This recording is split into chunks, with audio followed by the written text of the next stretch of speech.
বিৰদি পাত নোপোৱা এটা পৰিৱেশ য'ত এই দৃশ্যাংশ দেখুৱাইছোঁ যিখন মূল গেট ৰাতিপুৱা পুৱতি নিশা 3:19 খুলি দিয়া হৈছিলে আৰু তাৰ পিছতে পূজাৰ যিখিনি কাম কাজ নিবৃত্তিৰ লগে লগে চলিছিলে আৰু আৰম্ভ হোৱা সেই পূজাৰ কাম কাজৰ তাৰ ঠিক লগে লগেই দেখিবলৈ পোৱা গৈছে ভক্তৰ ভিৰ আৰু এয়াই এই মুহূৰ্তত আমি দেখুৱাইছোঁ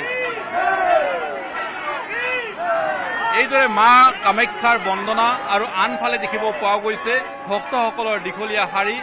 আৰু এইদৰে মাক এবাৰ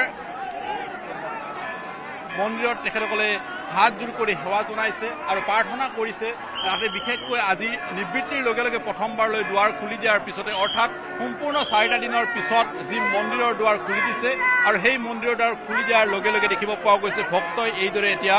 মাৰ আশীষ ল'বলৈ উদ্গ্ৰীৱ হৈ আছে আৰু এইদৰে এতিয়া দেখিব পোৱা গৈছে বিগত 4 দিন ধৰি যিধৰণে আচলতে ভক্তসকলে